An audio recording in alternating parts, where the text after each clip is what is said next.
Jake Morrison looked out the window of the transport shuttle and felt his stomach drop. The Zephyrian Institute of Advanced Learning stretched across the horizon like a crystal mountain. Towers of blue and silver glass twisted into the purple sky, connected by bridges that seemed to glow with their own light. He had seen pictures, but nothing prepared him for the real thing. "First time off Earth?" asked the pilot, a friendly alien with 4 arms and skin that changed colors when he spoke. "Yeah," Jake said, adjusting his worn leather bag on his shoulder. Inside were his teaching notes, a calculator that was probably older than some of his students back home, and a thermos of coffee. "I still can't believe they picked me." The pilot laughed, a sound like wind chimes. "The Galactic Educational Consortium doesn't make mistakes. If they chose you, there's a good reason." Jake wasn't so sure. He taught mathematics at a small community college in Ohio. His biggest achievement was helping his remedial algebra students pass their final exams. Now he was supposed to teach the smartest beings in the galaxy. The shuttle landed on a platform that hummed with energy. Blake stepped out and immediately felt lighter. The gravity here was less than Earth's, making each step feel like a small bounce. The air tasted different too, cleaner somehow, with a slight metallic temps. "Professor Morrison?" A tall figure approached him. At first glance, Jake thought it was human, but then he noticed the pale blue skin and the extra set of eyes above the normal ones. "I am Coordinator Veltar. Welcome to the Institute." "Thank you," Jake said, shaking the offered hand. It was surprisingly warm. "I have to admit I'm a bit nervous. That is natural. Your species is new to our educational exchange program. You are the first human teacher we have hosted." Veltar picked up Jake's bag despite his protests. "Your students are very excited to meet you." They walked through corridors that seemed to pulse with soft light. Other beings moved past them, some floating, others walking on legs that bent in impossible directions. Jake tried not to stare, but everything was so different from Earth. "Tell me about my students," Jake said, as they entered a lift that moved sideways instead of up. "You have 4 students, each from a different species. Zixtel's Vorthok. They process information through crystal networks in their minds. Very logical, very precise. Melandra is Delani. Her people learn through emotional connections and feelings. Then there is Node 7, who represents the Krenthus collective mind. Finally, Leoranus is ethereal, one of the oldest species in the galaxy." Jake's head spun. "And they want to learn human mathematics?" "The consortium believes your species has unique problem-solving methods. We are eager to understand how humans think." Veltar stopped in front of a door marked with symbols Jake couldn't read. "This is your classroom. Your students are waiting." Inside, Jake took a deep breath and pushed open the door. The room was larger than any classroom he had ever seen, with seats arranged in a circle around a central area. For beings sat waiting for him, and each one was more alien than the last. Zixtel looked like a walking crystal sculpture. Light moved through its transparent body in patterns that hurt Jake's eyes to watch directly. When it spoke, its voice sounded like music played on glass instruments. "Greetings, human professor. I have studied your mathematical systems. They appear quite primitive compared to our computational methods." Nice to meet you too," Jake said. Melandra was the most human-looking of the group, but her skin shifted through different shades of green and gold. When she smiled at Jake, he felt a strange warmth in his chest, as if someone had just given him good news. "Your emotions are very interesting," she said in a voice like flowing water. "I can feel your nervousness, but also your excitement. Most teachers who come here feel only pride." Node 7 was the strangest of all. It looked like a collection of metal spheres floating in a rough human shape. When it spoke, several voices came out at once, sometimes saying different words at the same time. "We are Node 7. We speak for the Krenthus collective. We are curious about individual human thought, do you think, without sharing your minds." The last student, Leoranus, appeared to be made of starlight. Its form shifted constantly, sometimes solid, sometimes see-through. Ancient eyes looked at Jake with what might have been amusement. "Young human," it said in a voice older than mountains, "I have observed your species for only a brief time in my existence. You are ... unexpected. Jake set his bag on the central desk and tried to look confident. Well, I'm here to teach you what we call basic problem solving. Back home, this is the kind of stuff we give to second-year college students. The aliens exchanged what Jake assumed were looks of interest. Zixtal's crystal body pulsed brighter. Melandra's skin shifted to curious yellow patterns. Node 7's spheres rearranged themselves into a tighter formation. Even Uranus seemed to become more solid. I've prepared what I think is a good starting exercise, Jake continued, pulling out a tablet and connecting it to the room's display system. It's a multivariable optimization problem. It's pretty standard stuff. The problem appeared on the wall in glowing letters and numbers. Jake had used this same problem dozens of times with his Earth students. Usually they solved it in 1 or 2 class periods. You need to find the most efficient solution given these constraints, Jake explained. There are several variables to consider, and you'll need to balance competing priorities. The key is to think creatively and not get stuck in rigid thinking patterns. He looked at his students expectantly. Back home, by now someone would have raised their hand with a question or started scribbling notes instead. 4 of the galaxy's most advanced minds stared at the problem in complete silence. Zixtal's crystal body dimmed. Melandra's skin turned confused purple. Node 7's spheres began spinning in agitated circles. Uranus flickered like a candle in the wind. Is there something wrong with the translation? Jake asked, suddenly worried he had made a mistake. No, Zixtal said slowly. The language is clear. But this problem, it has no logical starting point. How can we solve something when the optimal path is not defined? That's the point, Jake said. You have to figure out the path yourself. That's what makes it interesting. The 4 aliens looked at each other, then back at the problem, then at Jake. For the first time since arriving at the Institute, Jake wondered if maybe, just maybe, this teaching assignment was going to be more challenging than anyone had expected. Let me give you until tomorrow to work on it, Jake said. It's just a warm-up exercise. We'll go over the solution in the next class. As the students filed out, still looking puzzled, Jake couldn't shake the feeling that he had just given 4 of the galaxy's brightest minds something they had never encountered before. The question was whether that was a good thing or a very big problem. Jake woke up in his guest quarters feeling pretty good about his first day. The alien bed was strange but comfortable, and he had slept better than he expected. He made coffee with the machine that took him 20 minutes to figure out, then headed to his classroom early to prepare for the day. When he arrived, all 4 of his students were already there. They looked like they had been there for hours. Zixtal's crystal body was flickering with rapid patterns of light. The Vorthok had covered 3 entire wall screens with symbols and calculations that made Jake's eyes hurt to look at. Every few seconds, the crystal being would make a sound like breaking glass and erase everything to start over. Good morning, Zixtal, Jake said cheerfully. How did the homework go? The light patterns in Zixtal's body went completely dark for a moment. Professor Morrison, I have processed this problem through 847 different computational frameworks. Each analysis indicates that the problem is incomplete.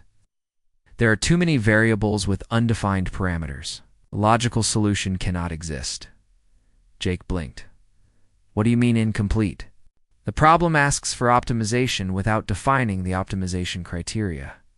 It presents variables without establishing their relationships. It demands efficiency without specifying what efficiency means in this context. Zixtal's voice was getting higher, more musical. According to Vorthok logic systems, this problem is mathematically impossible. But it's not impossible, Jake said. My students solve problems like this all the time. Your students are clearly operating with additional information that you have not provided, Zixtal replied, or your students are defective. Jake turned to check on Melandra. The Deloney student was sitting in her chair, but her skin was cycling through colors so fast it looked like a rainbow strobe light. Her breathing was quick and shallow.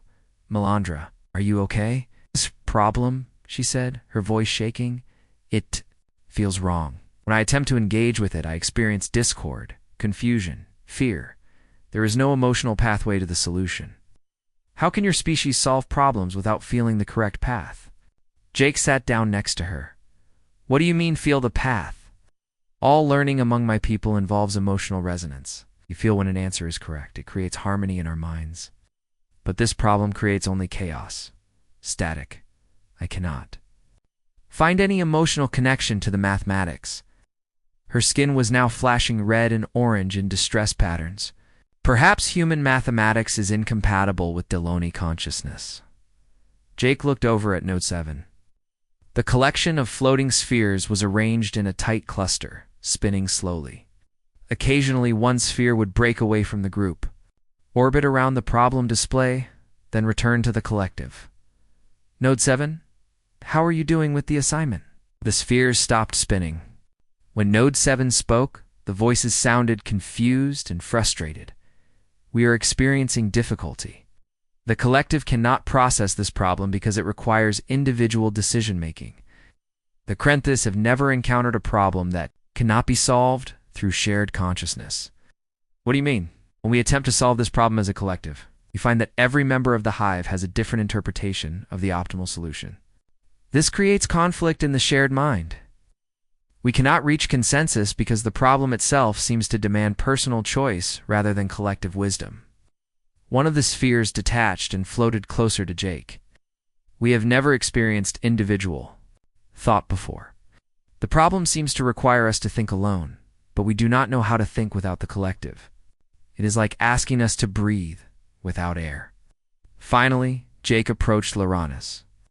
The ancient ethereal was sitting perfectly still, its starlight form barely visible. Loranes? Did you have a chance to look at the problem? The ethereal slowly became more solid, young human. I have existed for over 3,000 of your years. I have witnessed the birth and death of stars. I have mastered energy manipulation at the quantum level. I can transform matter with my thoughts alone. Its ancient voice carried a note of puzzlement. It's this simple problem from your species. Confounds me completely. Jake pulled up a chair.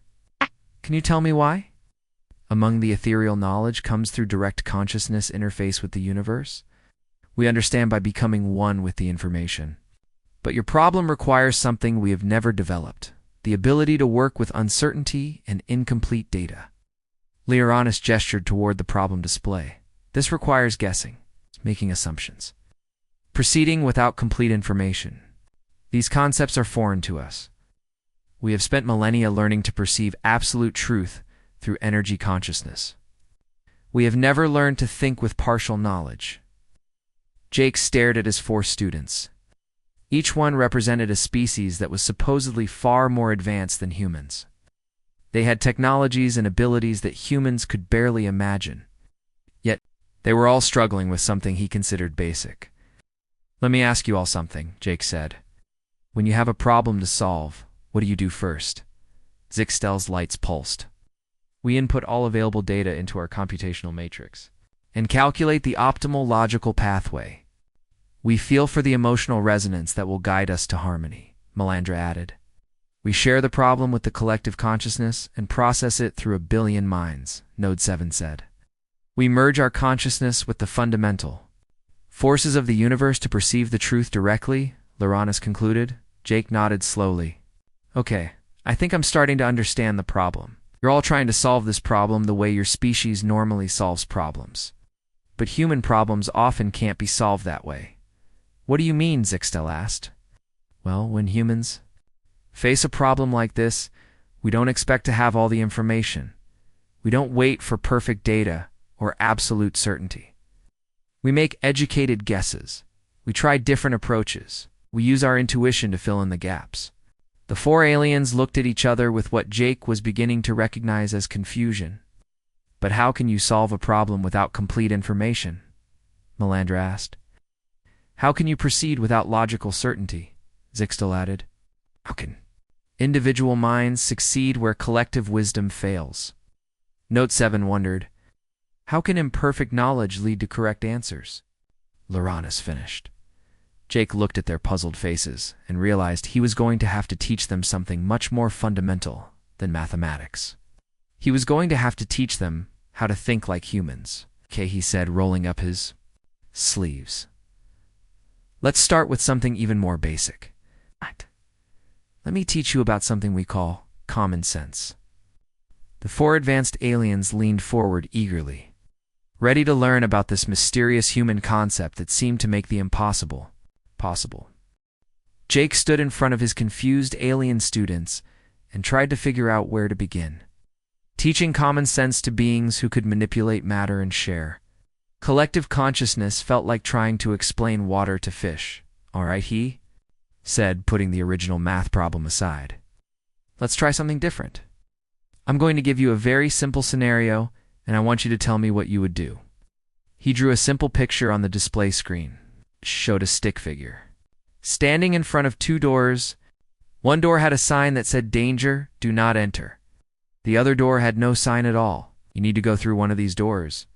Which one do you choose and why? Zixtal's crystal body lit up immediately. Insufficient data. We need to know. What type of danger exists behind the first door? We need to analyze the probability of threats behind each door. We need structural specifications for both doors. Without complete information, no logical choice can be made. Melandra's skin shifted to worried yellow. I cannot feel the emotional resonance of either choice.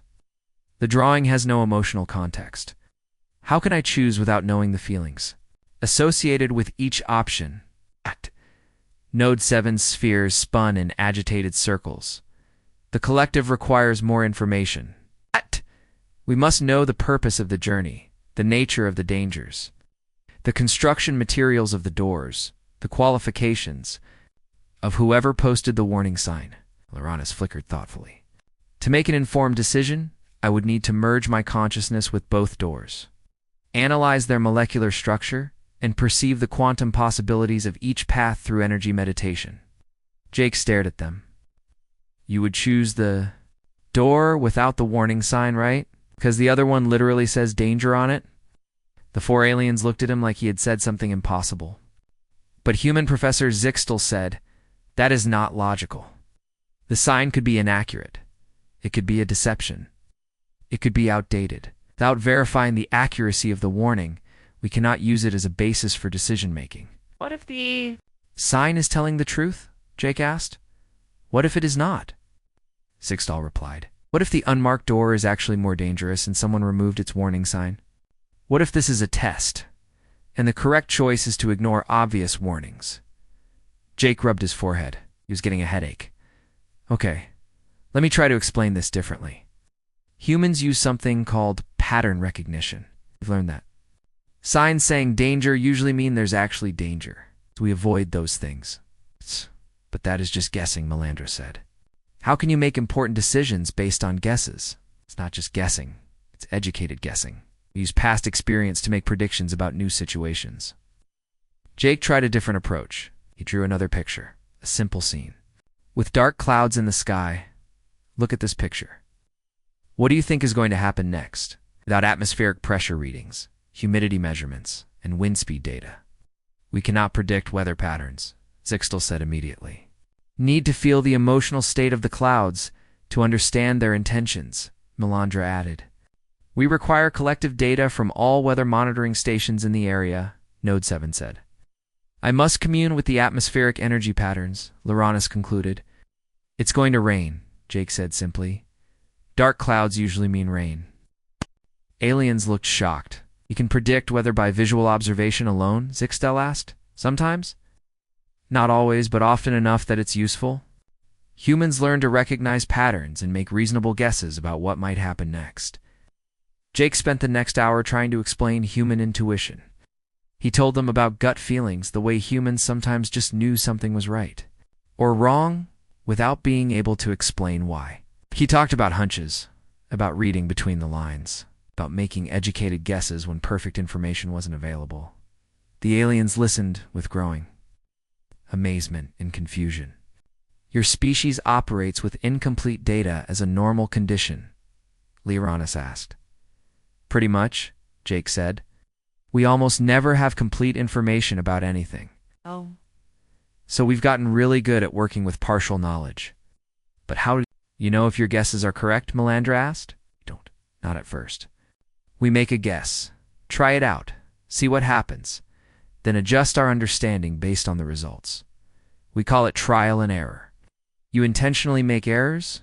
Node 7's spheres stop spinning entirely. Well, we try not to, but we expect to make mistakes sometimes. That's how we learn. We got something. If it doesn't work, we try something else. Jake could see this concept was blowing their minds. He decided to try a practical demonstration. Let me show you how humans would approach the original math problem, he said, bringing it back up on the screen. First, I look at what we're trying to optimize. Even though it's not explicitly stated, I can guess that we probably want the most efficient solution, the one that uses the least resources while meeting all the requirements. He started working through the problem step by step, explaining his thought process. I don't know for certain that efficiency is what we want, but it's a reasonable assumption. Most optimization problems are about efficiency. Next, I look at the constraints and make some educated guesses about which ones are most important. As Jake worked, he pointed out all the places where he was making assumptions. Using pattern recognition from similar problems or applying common sense to fill in gaps. See, I'm not calculating every possible solution. I'm using my experience with similar problems to narrow down the possibilities. Then, I test my assumptions by working through the math. The aliens watched in fascination as Jake solved the problem using methods that seemed completely alien to them. You are using intuitive leaps, Zixtel observed. You jump from one logical point to another without showing all the intermediate steps. That's right. Human brains are really good at making those kinds of jumps. We can see patterns and connections that aren't obvious from pure logic. And you combine emotional understanding with logical analysis, Melandra added. You feel which approach is most likely to work. Exactly. We use both thinking and feeling to solve problems. Most remarkably, Leoranis said, you work as individuals, yet you somehow access collective human knowledge through your education and experience. Jake smiled. I guess when you put it that way, human thinking does sound pretty complicated. 4 aliens looked at each other with what Jake was beginning to recognize as a new kind of understanding. They were starting to grasp that human intelligence wasn't primitive at all. It was just completely different from anything they had ever encountered. Would you like to try the problem again? Jake asked. This time, instead of using your species, normal methods, try thinking like a human. Make some guesses. Use your intuition. See what happens. The aliens looked nervous but intrigued. For the first time since Jake had arrived, they seemed genuinely excited about learning something new. 3 weeks had passed since Jake started teaching his alien students to think like humans. The classroom had become a strange laboratory where the galaxy's most advanced minds struggled with concepts that human children learned naturally. Jake arrived at class to find Zixtel standing perfectly still in front of the problem display. The crystal being's body was dim, with only tiny flickers of light moving through its structure. Zixtel? Everything okay? The Vorthok turned slowly. Professor Morrison, I have been attempting to solve the problem using human methods for 72 hours. I have deliberately ignored my computational frameworks. I have tried to make these intuitive leaps you describe. Jake noticed something different about Zixtel's voice. It sounded less mechanical, more uncertain, and I think I am beginning to understand something. Zixtel's lights pulsed softly. Yesterday, I had what humans might call a hunch. Instead of calculating every possible variable, I simply chose the path that felt most reasonable. It was terrifying. What happened? The solution worked. Zixtel's entire body flared with bright light. I did not compute every step. I did not verify every assumption. I made guesses, and somehow, the answer was correct. This should be impossible according to Vorthok logic, yet it happened. Jake smiled. That's fantastic. You had your first human moment. But Professor, this changes everything I understand about intelligence. If logical perfection is not required for problem solving, then what is the purpose of our computational systems? They're still useful, Jake said, but maybe they're not. The only way to think about problems. Melandra floated into the classroom, her skin glowing with soft blue and silver patterns Jake had never seen before. She looked almost peaceful. Good morning, Professor Morrison. I have made a discovery. Tell me about it. I tried to feel the mathematics the way you suggested. At first, there was only chaos and confusion. But then I realized something. Chaos itself was information. The uncertainty, the multiple possibilities, the incomplete data. These things have their own emotional texture. Jake sat down, fascinated. What do you mean? Human mathematics is not cold and logical as I first thought. It is full of emotion, but emotions I had never learned to recognize. Hope when you make an educated guess, excitement when you see a pattern, satisfaction when different approaches lead to the same answer. Even the fear of being wrong, this too is part of the process. Melandra's skin shifted to warm gold. It can now feel the emotional path through uncertain problems. It is like learning a new language of feelings. The mathematics has its own emotional logic that my people never developed. So you've solved the problem? Yes, but more than that. I learned to feel comfortable with not knowing everything. This is a completely new emotional state for the Delony. We have always feared uncertainty, but humans have taught me that uncertainty can be exciting rather than terrifying.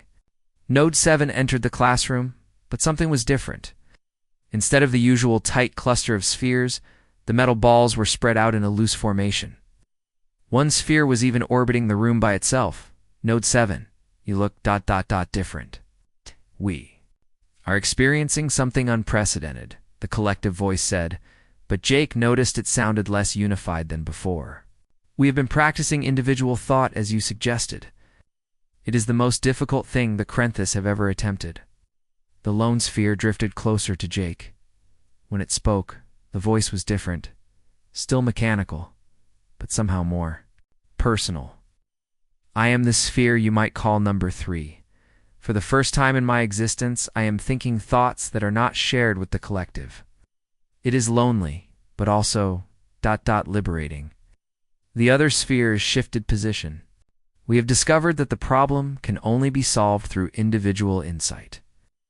Each sphere must make its own assumptions and follow its own logical path. Then we combine our separate solutions to find the best answer. But how do you handle being alone in your thoughts? Jake asked. We are learning that individual thinking is not isolation, it is contribution. Each sphere now brings unique perspectives to the collective. We are not losing our unity. We are making it stronger through diversity. The sphere called number 3 spun happily. I solved the problem by myself first, then shared my solution with the others. The feeling of individual achievement is we do not have words for it in our language. But I understand now why humans value personal accomplishment. Finally, Lyranus materialized in the room. The ancient ethereal looked more solid than Jake had ever seen it, almost completely physical. Professor Lyranus said, its ancient voice carrying new warmth. I must thank you for showing me something I thought impossible to learn at my age. What's that? For 3,000 years I have sought truth through direct consciousness interface with the universe. I believe that perfect knowledge was the highest form of understanding. But you have shown me that imperfect knowledge, combined with creative reasoning, can be even more powerful. Lyranus gestured to the problem display. I solved your problem not by communing with cosmic forces, but by making simple human-style assumptions and testing them through basic logic. It was the most intellectually challenging thing I have done in centuries. But why was it so challenging? You can manipulate matter with your thoughts. Because energy manipulation is simply a matter of understanding natural laws. But what you call common sense, this requires something far more complex. It requires the ability to process uncertainty, to make reasonable assumptions, to work with partial information, and to remain confident despite incomplete knowledge. The ancient being flickered with what might have been excitement. Humans have developed a form of intelligence that bridges the gap between pure logic and pure intuition. You think with your minds and your hearts simultaneously. You process both data and feelings, both facts and possibilities. This is not primitive thinking. It is the most sophisticated form of consciousness I have ever encountered. Jake looked around at his 4 students. Each had changed in fundamental ways over the past few weeks. They had learned to think in ways their species had never developed, and in doing so, they had become more than what they were before, so Jake said. pulling up a new problem on the display. Ready for the next assignment? The four aliens looked at the new problem with excitement, rather than confusion. For the first time since Jake had arrived at the Institute, they seemed eager to face uncertainty and tackle something they didn't completely understand. "Yes, Professor," they said in unison, each in their own unique voice. Jake smiled, was finally starting to feel like a real teacher. Jake was grading papers in his office when Coordinator Veltar knocked on his door. The blue-skinned administrator looked excited and nervous at the same time. "Professor Morrison, we need to talk. Something unusual has happened." Jake looked up. "From his work? Is everything okay? Did my students do something wrong?" "Wrong? No, quite the opposite." Veltar sat down across from Jake's desk. "Your students have been talking to other faculty members about your teaching methods. Word has spread throughout the Institute.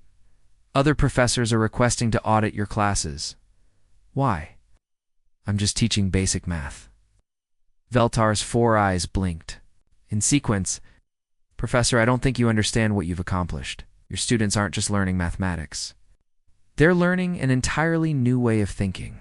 Jake set down his pen. "What do you mean?" "Yesterday, Zixtel solved a problem that has puzzled Vorthok scientists for centuries. But instead of using traditional computational methods, Zixtel used something called intuitive reasoning. The solution was elegant and simple, something no Vorthok had ever conceived."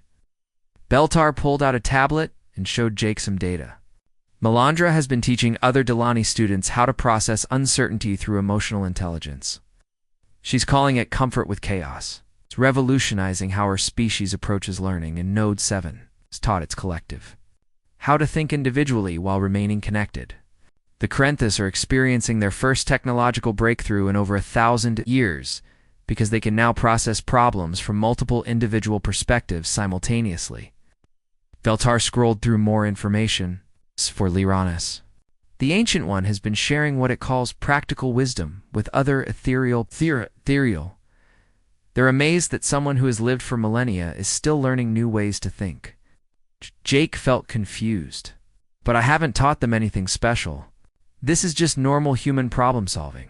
"It's exactly the point," Veltar said. "What you consider normal is unprecedented in galactic education. Your species has developed cognitive abilities that we've never seen before." Before Jake could respond, his four students burst into the office.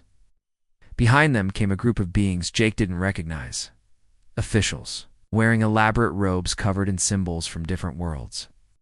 Professor Morrison Zixtel said, its crystal body pulsing with excitement, "The Galactic Educational Consortium Council has come to meet you." An impressive alien with golden skin and 3 heads stepped forward. "Professor Morrison, I am Chancellor Kurthon of the Consortium Council. We have come to discuss your teaching methods." Jake stood up, feeling overwhelmed. "I hope my students haven't caused any problems. The Chancellor's middle head laughed while the other two remained serious. "Professor, your students have caused a revolution." Another council member, a floating being made of what looked like liquid metal, spoke next. "We have reports from across the galaxy. Students from the Institute are returning to their home worlds with new problem-solving abilities. They're solving challenges that have stumped their species for generations." "We need to understand," said a third council member, who appeared to be made of crystallized light, "how human cognitive processes work. Your teaching methods are unlike anything in our educational databases." "Ow." Jake looked at his students for help. Melandra's skin glowed with proud golden patterns. "Professor," she said, "we told the council about everything you taught us, about pattern recognition and educated guessing, about working with incomplete information, about using both logic and intuition together. The council wants to know," Node 7 added, "if all humans can do these things." Jake thought about it. "Well, yes, I suppose so. These are pretty basic skills where I come from. Every human learns them as children." The silence in the room was profound. Council members looked at each other with expressions Jake couldn't read. Finally, Chancellor Kurthon spoke. "Professor Morrison, we have been studying intelligence across the galaxy for over 50,000 years. We have encountered species that can manipulate matter with their thoughts, others that share collective consciousness. beings that can process information at quantum speeds. The Chancellor paused dramatically.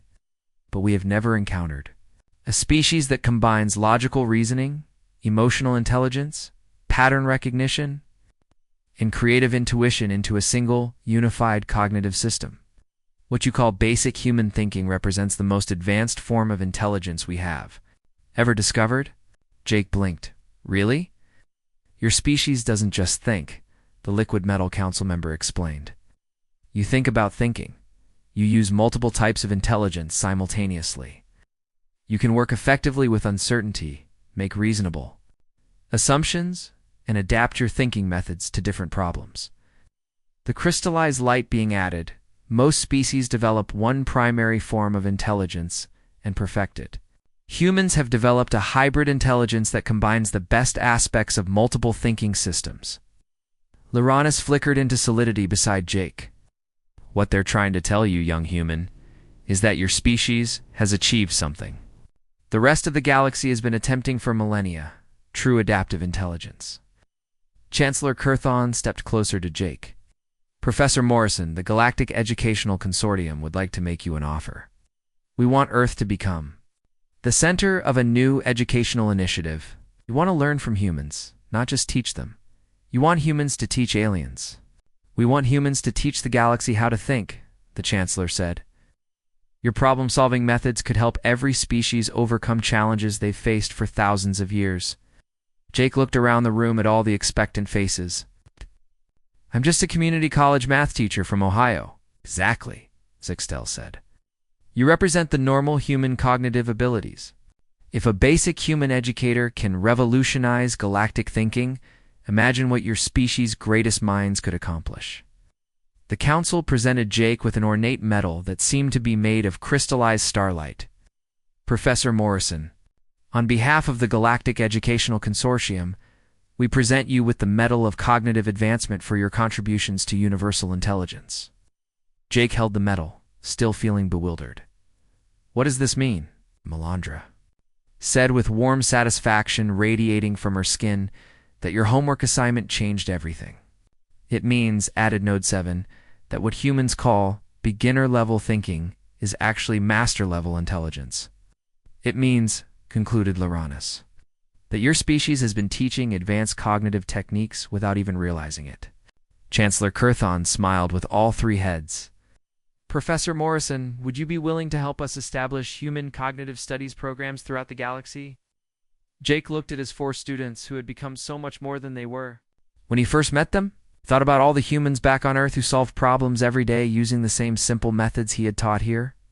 Well, he said, adjusting his old leather bag on his shoulder, I suppose I could put together a curriculum, but I'll need to warn you, the next assignment is even more challenging than the first one.